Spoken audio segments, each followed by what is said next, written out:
antes de que ustedes entraran a este workshop, les mandamos un artículo que se llama Los ratones heredan los miedos de sus padres. Y este artículo, que espero que lo hayan leído también todos porque era la tarea previa, pero para los que no lo leyeron les voy a dar un súper resumen. Es un estudio que se ha publicado en National Geographic, donde hay algo muy importante y muy relevante para entender los miedos. Este estudio, que pues data de hace un par de años, este estudio se hizo en una universidad de Estados Unidos en el que ponen a ciertos ratones, ratones sin ningún, podríamos decirlos sin ningún prejuicio, ¿no? Sin ningún patrón previo, ¿no?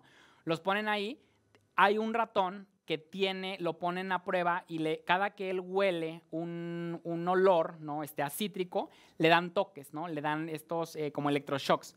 Y entonces ese ratón empieza a aprender que hay que tenerle miedo a ese olor. Entonces, cada que huele ese olor, pues ese ratón pues lo que hace es huir inmediatamente de ese olor y entonces pues ahí queda el miedo implantado y bien arraigado de ese ratón, que podríamos decir, pues obviamente, pues si le estás dando toques cada que huele eso, pues el miedo pues obviamente va a estar muy cañón, ¿no? Pero lo que pasa, y lo que es bien sorprendente de este estudio, es que a partir de ese ratón, la siguiente generación la separan inmediatamente del papá, o sea, lo separan en cuanto nace, lo separan, y ese ratón que nace sigue teniendo miedo al olor cítrico. Entonces, él huele el cítrico sin haber estado con el papá. Huele el olor cítrico y entonces ese ratón huye y tiene muchísimo miedo a eso. Lo más relevante también es que en la profundidad de este estudio se puede descubrir que hasta 7 generaciones o muchísimas más, el miedo a ese olor sigue teniendo este temor y sigue corriendo de este olor porque es un miedo que le llamamos un miedo heredado. Aunque tú no hayas tenido, como ratón, digamos, aunque tú no hayas tenido el olor a cítrico con el toque inmediato 7 generaciones arriba, hoy ese miedo sigue siendo instalado o sigue estando en ti porque fue heredado, ¿no? ¿A qué voy con todo esto?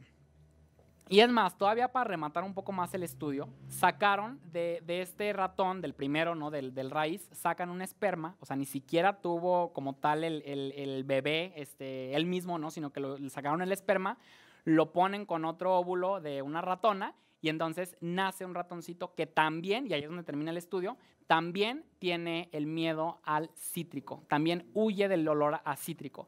Entonces, ¿qué nos dice todo esto? Y al final el estudio, los que lo leyeron, porque nomás hay un resumen, pero los que leyeron el artículo que les pasamos, decía que los científicos nos explican cómo solamente sacando el esperma, poniéndolo en una ratona, entonces también nace el bebé a kilómetros de distancia o a mucha distancia de por medio, sigue teniendo este miedo al cítrico.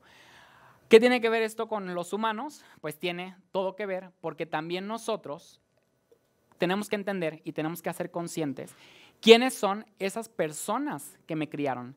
¿Quiénes más? O sea, obviamente tus papás, ¿no? Pero además de tus papás, puede ser tu abuelita, tu tía, tu padrino, tu vecina, la comadre que te cuidaba cuando eras chiquito, la comadre de tu mamá. Puede ser todas estas personas que nos rodeamos cuando éramos pequeños, prácticamente hasta los 7 años, con qué personas nos rodeamos y entonces entender que hoy muchos de esos miedos pueden venir no necesariamente de nosotros, sino miedos heredados. Así como el ratoncito bebé que hereda el miedo del papá porque fue electrocutado cuando olía este aroma, hoy nosotros también tenemos muchísimos miedos que no son nuestros, que son miedos heredados. Entonces, para esto